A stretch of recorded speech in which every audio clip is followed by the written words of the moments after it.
Hey, Happy man. MLK Day. Yep. It's nice and chilly here in Ann Arbor. Yeah, pretty Arctic out, but I've been looking forward to this because we've known each other a pretty long time, right? Back to graduate school days, and we've been colleagues here at Michigan for, I think, coming up close to 15 years. So we've had a lot of chances to talk, but we've never really sat down to talk about the topic of your essay, which is sort of this koan style practice in Korea. So I'm really interested to pick your brain about that. Um, but to start, let me start where you start your essay, right? You begin by making this reference to a 15th century Korean legal administrative code. Now, this is not what you typically take to the beach to read, to relax, right? So I'm curious how you got into that material. What was it that brought you to Buddhism in general, as you were growing up? And then maybe you could talk a little bit about your academic path as well. Sure. I'd love to. So the stuff that appears at the beginning of the chapter has a lot to do with the research that I've been doing of late. And that is about the transition from a very long-lasting dynasty that ran from, almost something like 450 to 500 years. Um, Succeeded or replaced by another long-lasting dynasty that lasted about 500 years. And the two dynasties that I have in mind are the Goryeo dynasty and the Joseon dynasty in Korea. Um, these long-lasting dynasties are a bit of an anomaly, as you know, right? Because in East Asia, dynasties come and go, and they don't tend to last 500 years. That's actually kind of rare. But for this to happen successfully, right, for almost 1,000 years in Korea, makes Korea pretty unique. So one of the things that I wanted to sort of figure out is what role does Buddhism play in this, right? Stability or lack thereof, or continuity. And what happened during the transition from this one long-lasting dynasty to another?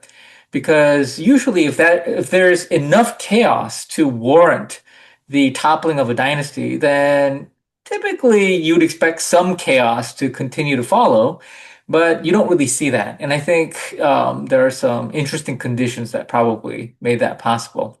So that's the intellectual side. But what brought me to Buddhism is a whole nother can of worms. Um, it has almost really nothing to do with Buddhism. It has everything to, again, do with Korea. I was fortunate enough to have spent some time here in the United States, in the great city of Chicago, the Windy City, back in the early 1980s. So I was here to witness the great Reagan era. And that was the memory of the United States that I brought back to Korea when I returned. So I was here for about 3.5 years or so. And then when I got back to Korea, what I encountered was not an education system that I was very familiar with. It was a very different kind of education system, and an education system that really emphasized rote memorization and excelling in examinations, right? Um, so I didn't fit in, and I never did. And so the as soon as I graduated from high school, my only desire at that point was to get as far away from that culture as possible. And so I left the capital, Seoul, which is sort of at the top of South Korea, and I went as far south as I possibly could. And there I joined a monastery and I became a Buddhist monk because they promised that I wouldn't be forced to read and study anymore.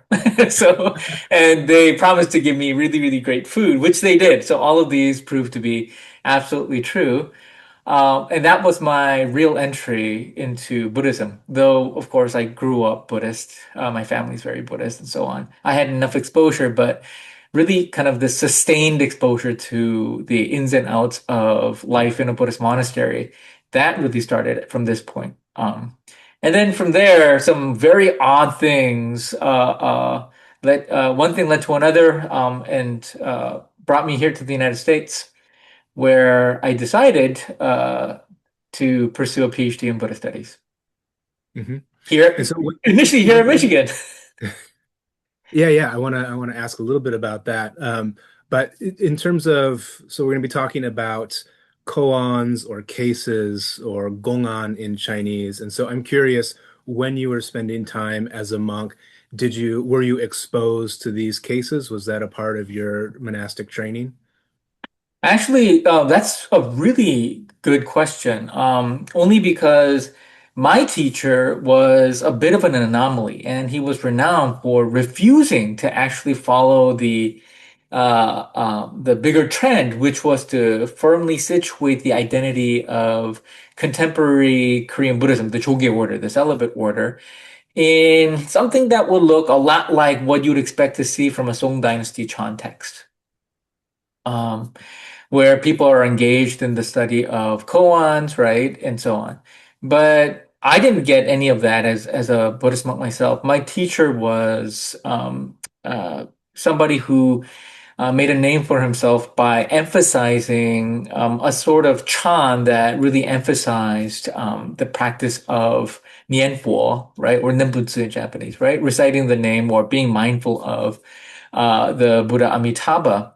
And if you wanted to, of course, trace that historically back to something, I guess it would be more akin to the kinds of stuff that you would expect to see in Ming Dynasty Chan Buddhism. Not to say that it didn't exist in the Tang and the Song, but I think yeah, there's more affinities there between I think a lot of the interesting Buddhist stuff that's happening in the Ming and the stuff that I was taught by my own teacher. But others in Korea were certainly engaged in the practice of koan meditation.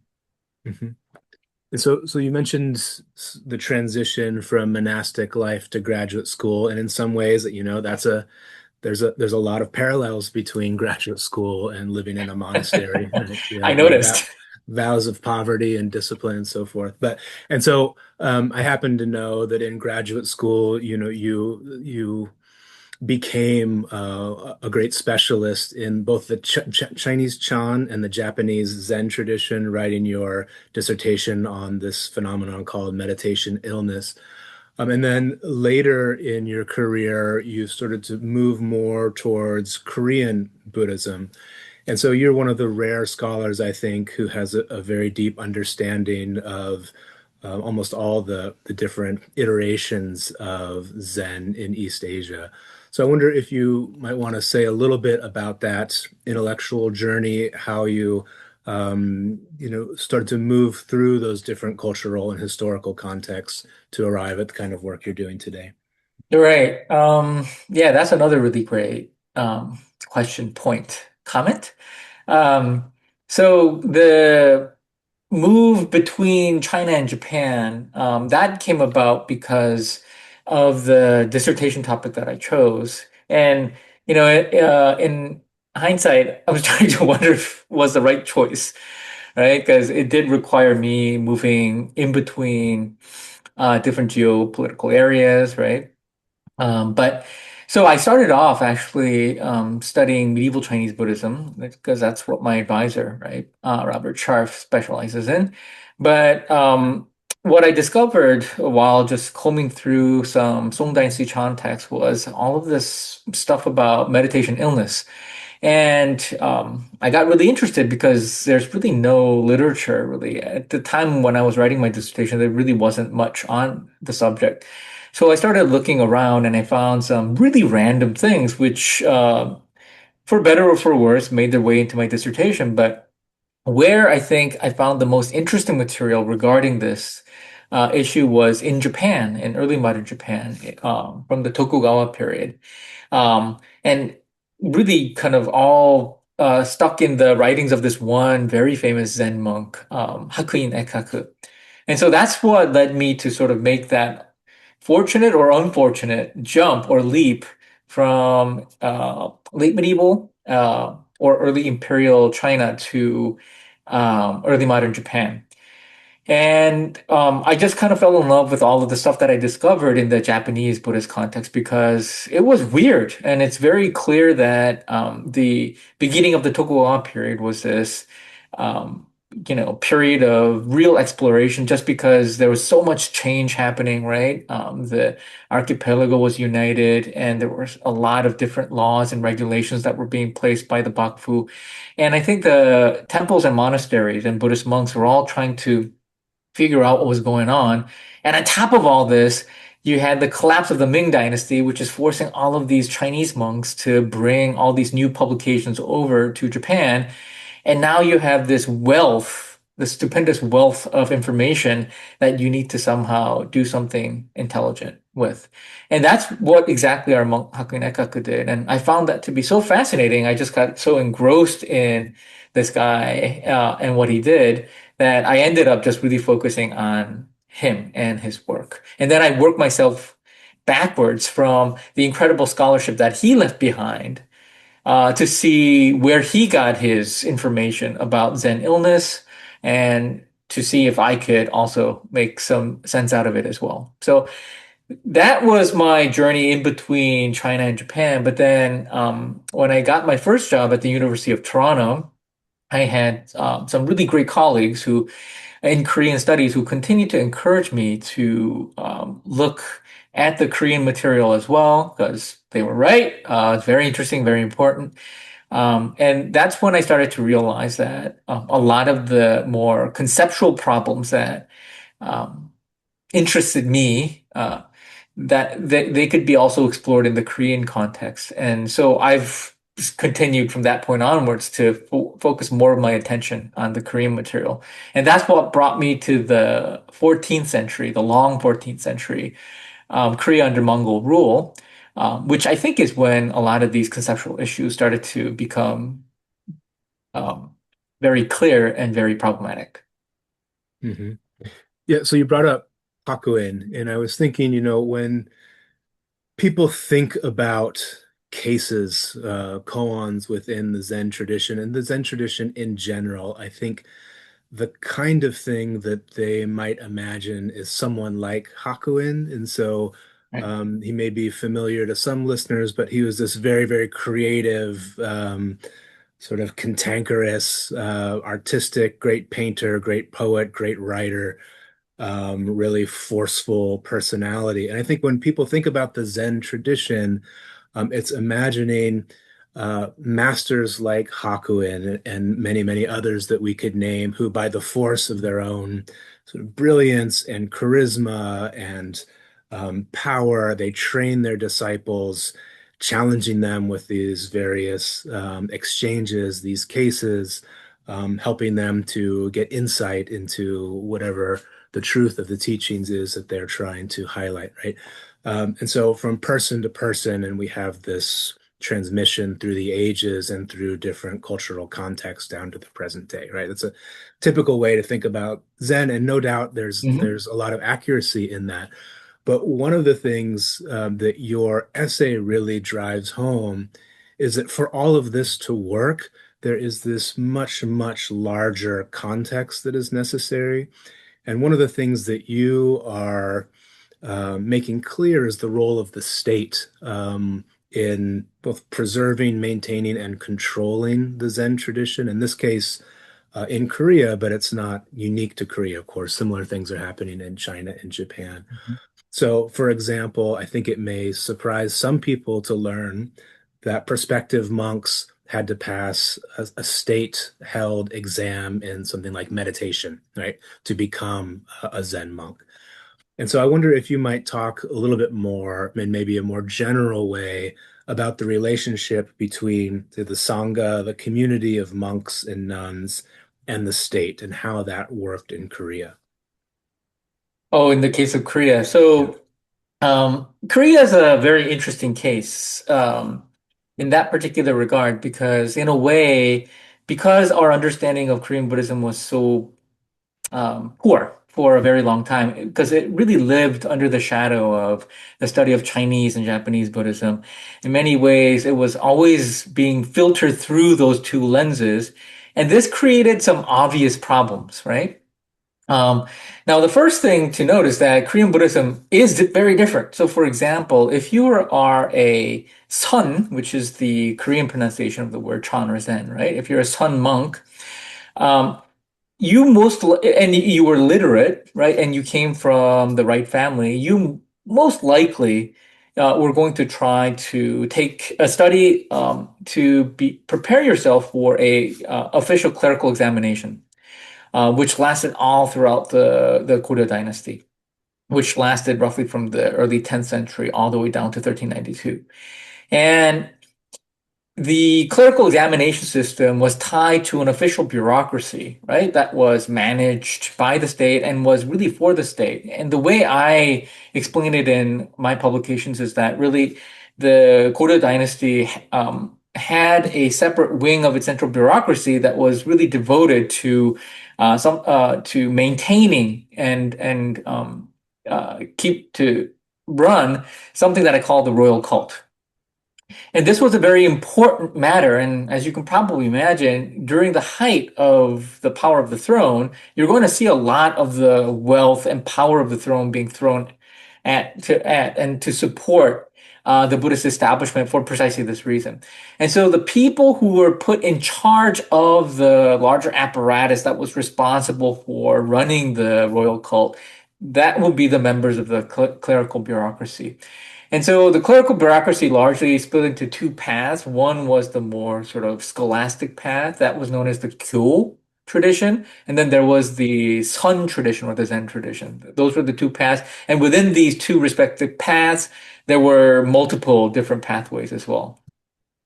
Now, in order to be able to take the clerical examination, you first had to actually belong to a mountain, meaning that you had to have a mountain lineage or a temple lineage, I guess would be one another way of putting it.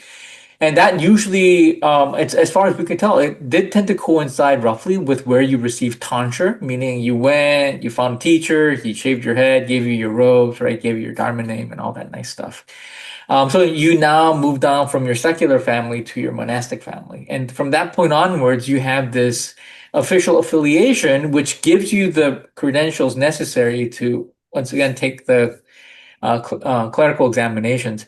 And then if you do well, then you will be placed in a desirable location, which usually would be something like the abbacy of a major royal monastery. And the ones that, of course, tended to receive the most amount of attention would have been the memorial monasteries built for former kings or even present kings, right? And that's really the path that most Sun monks took.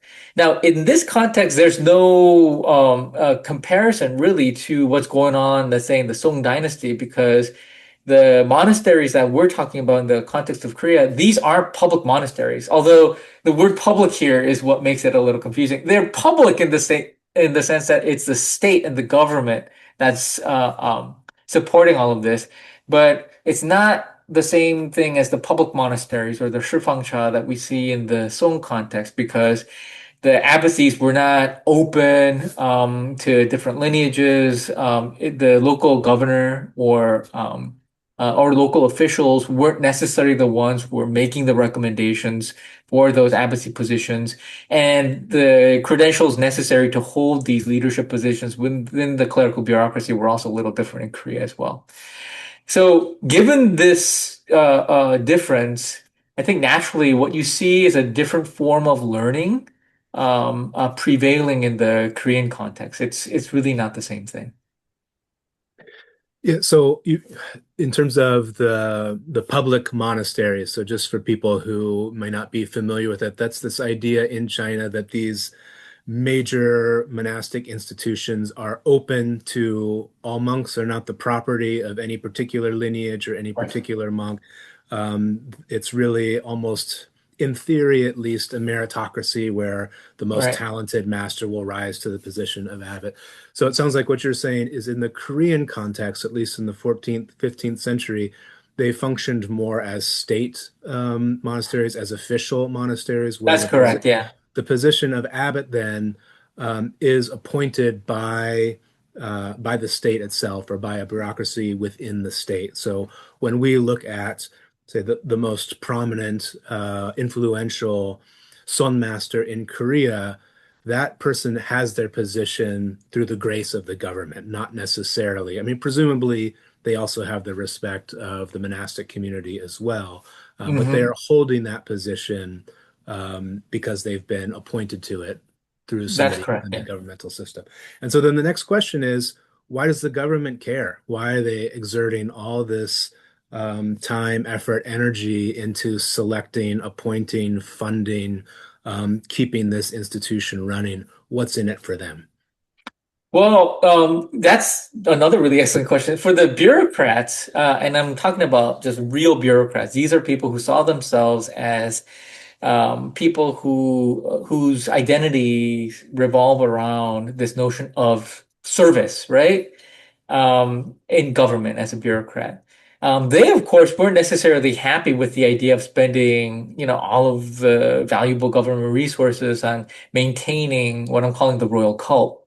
Now, this habit or tradition or convention, it's one that the rulership of the Goryeo dynasty inherited from the previous dynasty, the Shilla dynasty.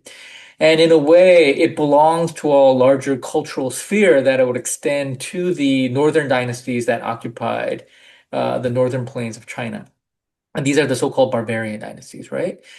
Um, this tradition actually lived on in the case of Korea, whereas in China, it had undergone a lot of transformation, especially because China had been unified at one point by the Song dynasty, right? And they carried out a very different cultural political agenda.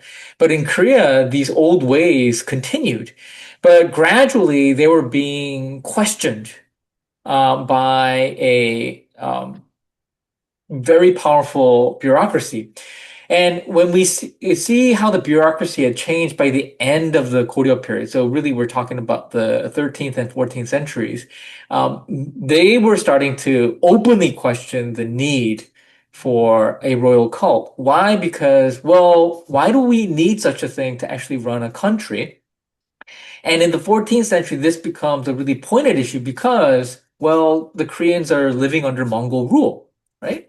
And so the world was very different from when the dynasty had been founded. And so these and for these and other reasons, you're right. There were people who were actually questioning whether or not it was necessary to actually keep funding the royal cult. And by the time the transition to the next dynasty occurs in 1392, it's very clear that the battle between the central bureaucracy and the throne was one that was going to define this dynasty for a very, very long time, which indeed it did. And towards the end of the dynasty in the 19th century, what we see is that the bureaucracy had completely won. They dominated all forms of politics at court. But at the very beginning, this battle raged on. And so what you see is this very chaotic shift between, oh, the king one day is going to firmly support the Buddhist establishment. And then the next day, the bureaucracy is going to try to shut it down and completely close down all monasteries. This has led to some very bizarre conclusions, in my opinion. People arguing, and this was the general consensus among scholars, that, oh, because the bureaucracy had the final say, that basically the government support of Buddhism had essentially been discontinued, and in Korea, Buddhism went into this period of decline. There's actually no evidence of this. What's happened is the the seamless connection between the Buddhist establishment and the need for a royal cult, that tie was being severed clearly during this period, roughly the 15th century or so, all the way into the 16th century. And the once it was severed, Buddhism started to become much more private, which means that we don't have the kinds of records that we normally expect to see from a thriving Buddhist establishment. And so, in many ways, our understanding of Buddhism was hindered by our tendency to just look at documents of an official nature and reconstructing histories of a Buddhist tradition, a religious tradition, on just those sources alone. But when you understand that, in fact, a tradition can survive without creating these official documents, in fact, it can thrive under those conditions, then it's clear that it's time for us to rewrite the history of this tradition, right? Yeah.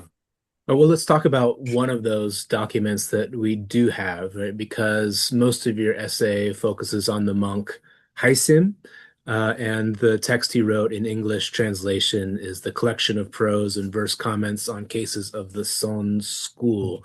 Mhm. So, can you tell people what is this text, and why was it written in the first place? Right. So Haeshim's in Korean it's the Sunmunyeomjeong, the prose and verse commentary collection. Um, Haeshim is the disciple of a very famous Korean Buddhist monk by the name of Bojo Jinul, or Jinul for short. And our dear colleague, who's now retired, Robert Buswell, is probably single-handedly the most important person in terms of making the name Jinul known to the English-speaking world. Um, Jinul is historically very important. He did choose a path that really becomes the fountainhead of a kind of Buddhist way of life that many down the road will continue to emulate. But he decided to remove himself from the more typical way of gaining fame and fortune and renown within Korean Buddhism or the Korean Buddhist establishment, which is to go to the capital, take the clerical exams, become the abbot of a unofficial government monastery, and so on. He didn't do that because it's clear that he wasn't worthy of it, in my opinion. And so he decided to take a different road, which was to move out into the countryside and basically do some private fundraising. Now, this was feasible because Korea during this period, and this is the period after the year 1170, was going through a lot of tumult and chaos because the military, who had been ignored and pushed aside, right, and so on for centuries, they decided to take matters into their own hands and they launched a very successful coup d'etat. And so the government fell in the hands of these military leaders, and these military leaders were looking for ways to legitimize themselves. They also wanted to come across as legitimate, very well educated, sophisticated officials. And the only way to do that back in the day was essentially to win over the support of the Buddhist establishment. But of course, the old Buddhist establishment isn't going to give them that, right? Because they're aligned with uh, the older officials. And so the military officials turned to the new kid on the block. That was Jinul and his disciple Heshim. In fact, Heshim seems to have played the really critical role in garnering all the support from the military establishment. And that is why their monastery, Susansa, which is today's Songgwangsa, a very, very important monastery in South Korea, that's why it becomes literally one of the most influential and powerful monasteries in Korea. Now, when you have that much support, right, and you're able to grow your monastery so quickly, right, you have one problem, and that is how are you going to run a monastery of that caliber and size, right? And what kind of training are you going to carry out in such a place? And so in Korea, what's very interesting is because of all the chaos that's taking place during this period, the only way you can figure out how to do any of this stuff was by combing through books. Jinul that never went to China, right? And that's one of the things that makes him a little unique. And so he did all of his learning through books. And not surprisingly, his disciple Hisham does exactly the same. But the books that are pouring into Korea during this period are the books that I think you are very familiar with, Ben. And those are the large Chan genealogies and massive koan compendiums that are being produced during the Northern Song period. Heshim got a hold of these clearly, and he decided that the information was not as neatly arranged as he would have hoped, and it's clear that the literature kept expanding. So Heshim seems to have made the bold decision that he's going to create the definitive compendium of the most authoritative koans and verse commentaries. And that is what our text essentially is. It was really created for the purpose of establishing a firm curriculum for what was clearly becoming the most important center of Buddhist and Sun learning in Korea in the 12th and 13th century. So you described it as a curriculum. So do we know how it was used? So you have, I mean, I can't remember the exact number. It's well over 1,000 Hmm. cases in this collection, right? And so how do we imagine that an aspiring Son monk in one of these monasteries is making use of this text, if they're making use of it at all? How is it functioning within a monastic context? Yeah, that's another really good question. We don't know the details, unfortunately. We just don't have enough material that survives from this period to give us a day-to-day sort of picture of what monastic life at a place like Susansa looked like. But judging from what more successful students from the Center of Learning did with their learning in their careers, successful careers, they seem to have done exactly what you would expect them to do in such a situation, which is now they have this compendium, right?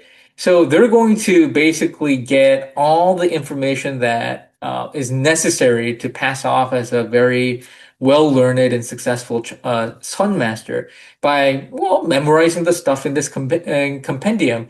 And they're going to, of course, raise it up for comment at an ascending the hall ceremony, which we can talk about in a bit. But and this was a ritual that was actually performed in at least the network of temples and monasteries affiliated with our Susansa monastery.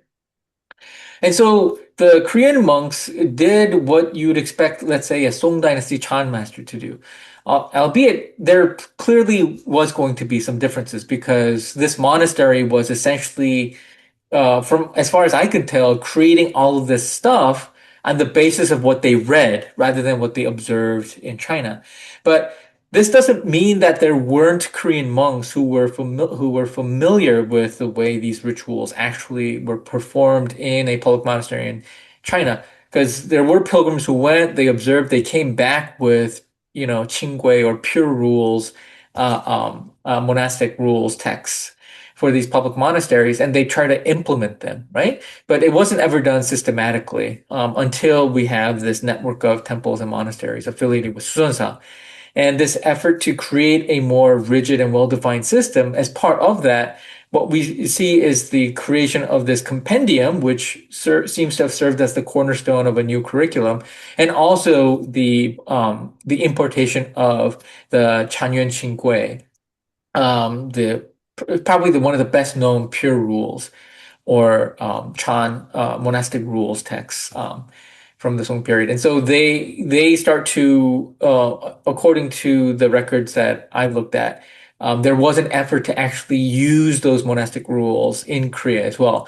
How they were implemented, it's not clear. And to make things even more complicated, it's also pretty evident that the monasteries that belong to the Susansan network, they weren't all designed in terms of their architecture, right? Like a public monastery in China. So how exactly they're going to use these texts in a physical setting that doesn't really support it, that is a total mystery to me. I really wish I had the answer to that, but this is the picture that I sort of have when I try to reconstruct what the monastery would have looked like based on the sources that we currently have. Okay. So it sounds like it's functioning kind of like a reference work, almost Hmm. like a sample script. This is what a Chan dialogue looks like. Here are the sorts of things that someone might say when they get up in front of the assembly to make a point and to make a comment and so forth. And so that makes perfect sense. I want to take a step back a little bit and say, so I imagine for most people who have some sort of glancing familiarity with the way the koan system works, at least in the United States, the way it's been transmitted to this country. It's based on this Japanese model, right, which goes back to our friend Hakuin, who we talked Hmm. about, who sort of systematized a curriculum of cases for monks to use as objects of meditation, right? So Hmm. you begin with, so we're talking about the Blue Cliff Record or the Gateless Barrier for the book where your essay appears, where you start with case number one, does a dog have Buddha nature, and so forth, and you have to make a presentation to the master to show that you have understood where the master is coming from when they make their response, right? And then you finish that one, you can go on to the next one, and you keep moving sequentially through these koan collections, right? So that's Hmm. a typical Japanese rinzai style of working with cases. That's different and could be complementary to this idea of sort of the abbot coming up, making a presentation, trying to inspire and inform disciples.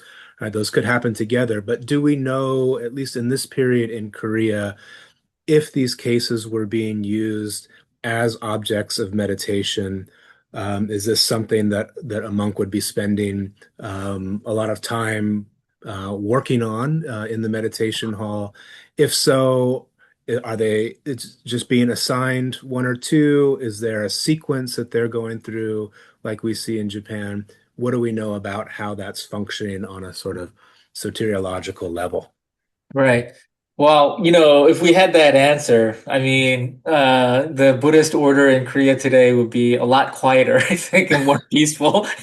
We just don't know the details.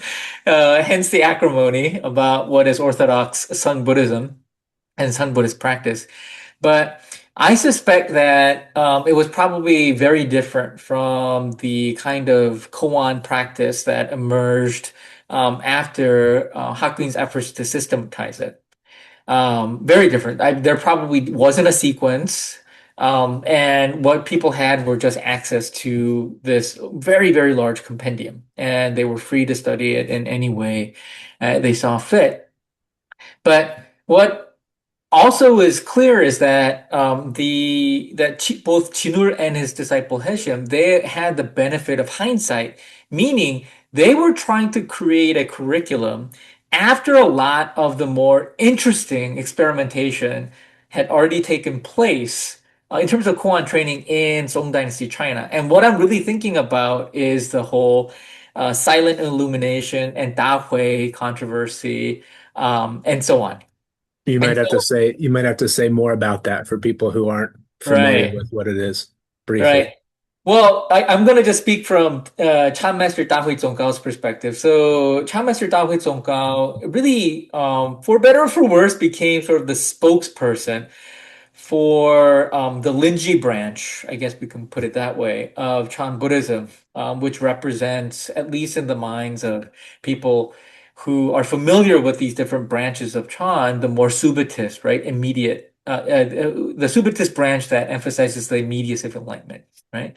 Um, Now, Dawei himself seems to have been a bit more conservative than our Linji, at least the way Linji is was recreated in classical Chan text, right? But as I sort of note in my chapter and in a larger article that I wrote a long time ago, Dawei was primarily concerned with the way people were engaged in studying koans. And in a nutshell, he was really worried about people who were just basically reading through these vast compendiums, finding a few very useful catchphrases, and then using them without really understanding what the catchphrases really meant or what they were intended for. And somebody who happened to sort of fall, or a group of people that fell right into Dahui's radar as being a good example of people who are relying on catchphrases rather than a solid understanding and comprehension of koans, was the masters of the Caodong lineage, whose teachings are very commonly and often referred to as the teaching of silent illumination, although that's probably a gross misrepresentation of a very complex group of masters. But that some of them did indeed teach the teaching of silent illumination or Mojang. Um, Now, was Dahui being fair? Definitely not, because the Taotong masters were as sophisticated and concerned about the same things that Dahui was concerned with. But I think Dahui just found a few very easy targets and he just went with it. And I know in this regard, I do disagree with some other scholars who study the same period. But for at least for me, the more important thing is that the arguments that Dao He are making, it's not because he was angry at or had a beef with a set of masters, it really was because of a larger conceptual issue that he was grappling with, and that is, what do we do with all of this information? There's just too much. And because of the wealth of information, people aren't actually trying to understand what these koans are actually trying to say, right? So the word that I would use to summarize Dao Hui's point would be comprehension. Did somebody comprehend the koan or not, right? Now, these arguments, I think Chinul and Heshim understood. I think they got it. And they taught this in their own writings as well. So they become very dependent on the writings of Dahui. And so what that seems to imply, at least to me, is that the monks within monastery network that they created, that they were probably well aware of these problems. And if they took the teachings left behind by Chinul and Heshim seriously, that they would have engaged in reading koans for comprehension, which meant that they probably weren't going to be obsessed with sequence because sequence doesn't necessarily exist in koan compendiums, right? If there is a sequence, like in the case of, say, presumably the Gateless Barrier, koan 1 to koan, what, 100 or something, right? The sequence doesn't imply significance or, a gradation of understanding or anything of that sort, right? Or significance. And so I think the monks in Korea that belong to this monastic network established by Chinur and Heshem would have known that as well, which to me implies that they took this vast compendium that their master Heshem had compiled, and they were just reading it very carefully to try to comprehend what the point behind a certain child master saying whatever he said or did was, right? Rather than trying to memorize just strictly what the child master had said and done. Okay, so speaking of reading for comprehension, you've been reading these texts for a long time. You're an incredibly skillful reader of them, and you've even produced a translation of a portion of Hishim's text, right? I think it was 50 cases that you translated, and Sounds about right, yeah. that came to no fewer than 680 pages in English translation with all the commentary and annotation, right? So Yeah. monumental work, and that's just 50 out of, more than 1,000. So um, I'm curious about your sense of that process of translating these. They're very short, but they're very challenging. They can be very cryptic. So can you talk a little bit about what you did or didn't get out of translating these cases? Well, clearly what I didn't get was a better understanding of how, koan training actually worked in the monastery. That was what, of course, I was hoping to see if they left behind any breadcrumbs of any kind. But, my talents are really limited, so I couldn't find anything in there, that would help me in that regard. But, um, what I did find was that Heshim and Jinul, they had remained quite faithful to the incredible breadth of scholarship that had emerged in the Song Dynasty. I don't know how they got access to all of these texts. I have some idea because we have records of monks going and purposely bringing back large collections of Buddhist texts, which were considered to be very, very valuable and a sign of, a kingdom or a state's, right, ability to be civilized and respected by their peers. But um, through all of these different processes, it looks like Chinur and Hisham were able to compile a very, very impressive library. And so one of the things, I don't know why this has really become a big habit of mine, but it started when I started studying Hakuin. I started trying to reconstruct a monk's library. And I find this to be really, really helpful because I think if we conveniently forget that libraries don't magically exist for people, right? It takes a long time to actually procure the stuff that goes into a library and through a lot of different serendipitous encounters, right? Which happens to shape our understanding of Buddhism and the way the world works. I think we lose sight of a very important part of the history of Buddhism. And so I did the same thing. So while I was trying to translate these koans, I was trying to figure out where Heshim was getting all of this material, which editions he used, how he may have acquired these sources, and so on and so forth. And so, in the process of preparing the footnotes, that's really what I try to focus on, which is what would have been the source for this particular koan for Heshim? Because, for example, because of the incredible size and scope of Heshim's work, it contains a lot of really valuable koans and verses that were kind of lost in the Mhm. Chinese context, right? Because the Chinese compendiums, as big as they are, I mean, this Korean one is really big and comprehensive. And so, for that reason, if people have the time and energy to do it, it's a text that I would encourage people to actually take a closer look at. It gives you a really good sense of the challenge that monks like Hesham would have faced when they decided to embark on this task of creating a definitive, basically Chan canon. Great. Well, what's next for you, June? Now that this article is out, I know you've got a lot of different irons in the fire, but can you give us a preview of upcoming attractions? Ooh, upcoming attractions.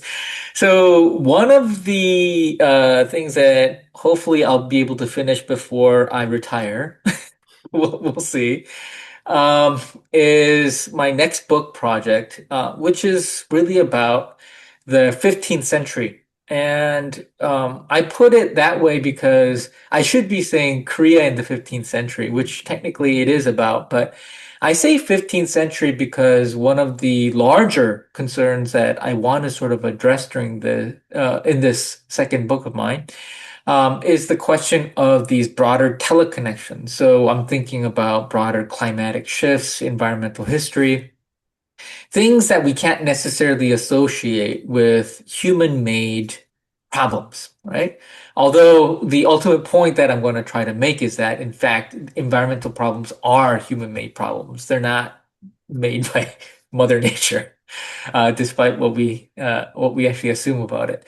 But of course, the underlying theme, though, is not necessarily environmental history. There are more talented environmental historians, of course, who are better equipped to do that kind of history than me. But what I will, of course, want to do is again inject Buddhism back into the story, which is something that I think people like you and me are equipped to do. So I'm going to do it. And that is, what role did Buddhism play in all of this? And I think the 15th century is particularly interesting in this regard because it is a period, if you look all around the world, where you see the most mind-boggling environmental problems and climatic problems taking place. We have a solar minimum taking place during this period. We have volcanic eruptions. I believe. We have incredible droughts, long lasting. And this is all taking place supposedly, and this is the thing that really piqued my interest during a period when Korea experienced its most wisest and benevolent king of all time. And this is the reign of King Sejong, who invented the Korean alphabet, right? So you can probably see why the story that I'm about to tell wouldn't necessarily fit neatly into this kind of rosy picture that people tend to tell about this particular period. But what makes all of this even more fascinating is the fact that the newly founded Joseon dynasty, right? Sejong is only its fourth king. Is still struggling to figure out its identity, right? Because, the dynasty was only founded like 50 years earlier or less than that. And, the bureaucracy is still undergoing rapid transformation. Taxation is undergoing rapid transformation. And there's the question of revenue, right? We don't have enough money. We have to spend too much. A problem that we're all facing in 2026, apparently, right? And so they're trying to figure out this problem back in the day in the early 1400s as well. And believe it or not, Buddhism has a huge role to play in this because of the old custom of the Buddhist establishment serving as the vehicle for the royal cult, which meant that the government was responsible for financially supporting the Buddhist establishment. But what we begin to see in the 15th century is an active effort to basically shut that financial faucet off and basically forcing the Buddhist establishment to fend for itself financially. And all of this again is taking place as productivity plummets and a new sense of what role religion should play in this newly founded dynasty should be and so on. So there's a lot of interesting controversies and debates taking place, and this is what attracted me to the period, and that's what the second book is going to be about. Great. Sounds great. We'll look forward to that. But for now, thanks so much for taking the time to talk. It's been fun. Oh, thank you, Ben. It's All fun for right. me as well. I'll see you around the building. Yeah, absolutely.